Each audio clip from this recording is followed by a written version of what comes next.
All right, so let's talk a little bit about cannabis at the synapse. And in order to do that, we really need to get into the endocannabinoid system. So endocannabinoid comes from the portmanteau of endogenous cannabinoids. So remember, endogenous means born, geno, with it, endo. So an endogenous cannabinoid is a molecule with a structure that is similar to a cannabinoid, but it is made in your own body. So examples of this are anandamide, which is shortened to AEA. This is fairly similar to THC. 2-AG, which is fairly similar to cannabidiol, but a bunch more and a bunch of other ones that are not studied often and we won't really talk about. But these are the two main endogenous cannabinoids. Interestingly, cannabis and the way that cannabis works was discovered before we figured out that endocannabinoids exist. Endocannabinoids are sort of unique in several ways. One of the ways in which they are unique is that they are synthesized from lipids.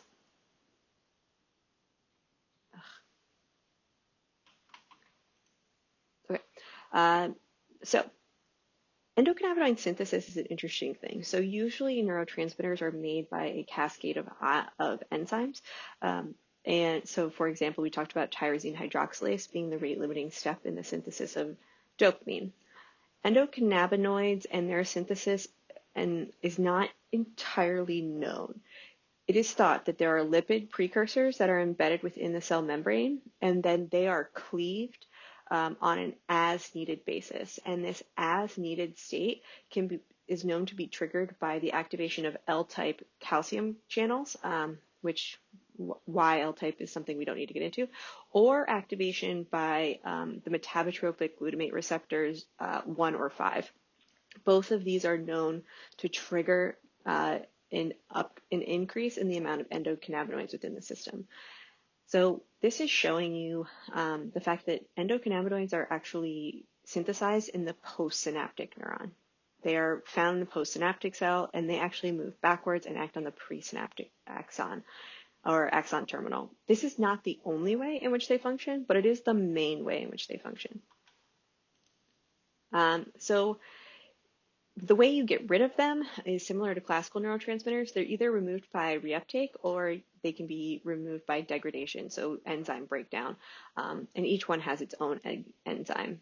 So anandamide is broken down by FAAH, and 2-AG is broken down by MGL. Okay, so endocannabinoids act on two different kinds of receptors, the CB1 and CB2 receptor. The CB2 receptor is almost exclusively found in the peripheral nervous system, so we're going to focus on the CB1 receptor because it's responsible for most of the psychoactive effects that we see. So it's a constitutively active receptor. This phrase, constitutively active, should ring a bell in your mind. There are a specific kind of molecule or drug category that acts on constitutively active receptors. And we will look, and next class we will look at one of those. So if you don't remember, constitutively active should make you think of inverse agonist, which basically means it has the opposite effect of an agonist. This is distinct from an antagonist, meaning that which has no effect in and of itself, but blocks the agonist from having its effect. There is an orthosteric, which is the main binding site, and an allosteric binding site, which is basically something that could be used by allosteric modulators, which would include non-competitive antagonists and partial agonists. The affinity efficacy of anandamide is a bit lower than THC, but their binding dynamics are fairly similar. So here's an example of a bunch of different agonists and the amount of activation they would have. Remember, this maximum receptor activation would be represented as the efficacy of each one of these molecules. So a full agonist is HU210, which we won't really talk about. It's a synthetic that's sometimes used in research. THC, which is what we find in cannabis, and then CBD. So CB1 is found mainly in inhibitory neurons of the brain. There's a functional selectivity for the GIO the GIO G protein. GIO is the inhibitory G protein. So when endocannabinoids or THC bind to the CB1 receptor, GIOs, the G protein, the inhibitory G protein will disassociate from the receptor, block calcium from interacting with the vesicles, and reduce neurotransmitter release. It also has the other option is that it will recruit beta-arrestin and cause downregulation, but there is a bias. Remember we talked about biased agonism. There is a bias towards recruiting the GIO over beta-arrestin. CB2 is found in the immune system. It also has some expression in glia, which is possibly explains why CBD might have some of those anti-anxiety, anti-inflammatory effects. Anandamide will mostly bind to CB1. It is a fairly weak agonist. It does not produce the maximal signal in the way that HU201 does. And 2-AG will bind equally well with CB1 and CB2. So GI and GO, this is just an example of the two different effects. I don't need you to memorize the whole cascade or anything. It's just a reminder that both of them are going to be inhibitory in one way.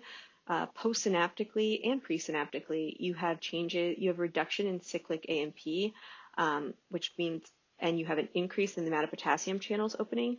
Potassium channels opening means potassium will be leaving, which will lead to hyperpolarization and inhibition. If you recruit a GO, calcium channels will shut and you'll have a reduction in neurotransmitter release. Sorry, I'm having some trouble with advancing my slides. For some reason, the arrow won't work, so I'm trying to scroll and it's way too sensitive. Sorry about that. So calcium channels shut mean you'll have a decrease in neurotransmitter release. So because of this decrease in neurotransmitter release, we're actually going to interact with the vast majority of neurotransmitter systems here. One of the main ones will be glutamate, though. Right? So there are several ways that endocannabinoids function. I'm going to go through the three of them. This is the most common, retrograde signaling. So endocannabinoids are a retrograde neurotransmitter. Other retrograde neurotransmitters include nitric oxide, which is a gaseous neurotransmitter. So similar to endocannabinoids, it will not be stored in vesicles. It can freely diffuse through the membrane. So this retrograde signaling means that the information goes from postsynaptic to presynaptic. This is the most common way that endocannabinoids are used in signaling. The main effect that we're interested in is the inhibition of calcium-dependent neurotransmitter release. Again, you can also have a hyperpolarization. A hyperpolarization will also result in an inhibition of calcium-dependent neurotransmitter release because the calcium is coming in through voltage-gated calcium channels that are opened through depolarization. So by causing a hyperpolarization, you're reducing the amount of calcium that'll be lit into the presynaptic terminal. It's going to be mostly mediated by 2-AG, because remember, that is a stronger agonist than anandamide. The other option is non-retrograde signaling, which is basically going to be intracellular postsynaptic action. So it's actually not communicating between two neurons, it's communicating within a neuron. So endocannabinoids are going to be cleaved from the postsynaptic neuron, and they're going to act within the postsynaptic neuron. This means that both CB1 and TRPV1, which is a cation channel, it lets in ions, positive ions, must have some sort of intracellular binding domain for endocannabinoids to interact with because they're not leaving the postsynaptic neuron. This is mostly mediated by anandamide and can be brought on by glutamate signaling within the postsynaptic cell. Right? The third way is through astrocytes. So you find CB1 receptors on astrocytes, and those can trigger glutamate release from the astrocytes. This is not super common, and neurotransmitter release by glia is still a subject that we're heavily researching and is probably not a part of most undergraduate education. We're not going to get too much into it, but all three of these are ways that endocannabinoids can signal. So postsynaptic to presynaptic, within postsynaptic, and postsynaptic to astrocyte.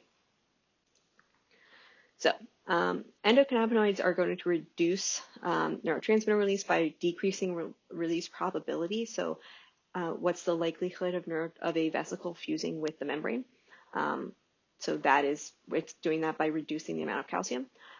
One of what that looks like postsynaptically, right? So the endocannabinoid is moving from a postsynaptic cell. It is acting on the presynaptic cell. And then this is going to be the impact on the postsynaptic cell. You're going to see a depolarization, reduced suppression of inhibition, which promotes LTP at excitatory synapses, right? So you have these big train of action potentials, which is going to trigger the release of endocannabinoids. Those are going to move backwards and then suppress the release of glutamate, which is then going to cause a inhibition. So that inhibition, that period of high activity followed by inhibition, is going to help promote LTP and learning. Okay? So that's a little bit about endocannabinoids. I probably should have made this more clear, but all cannabinoids are agonists, so they're going to have some of the same functions that endocannabinoids have. The next video is going to talk a little bit more about system levels function and behavioral effects of cannabis. This one will be fairly short, and we'll get a lot more into it when we talk about cannabis research.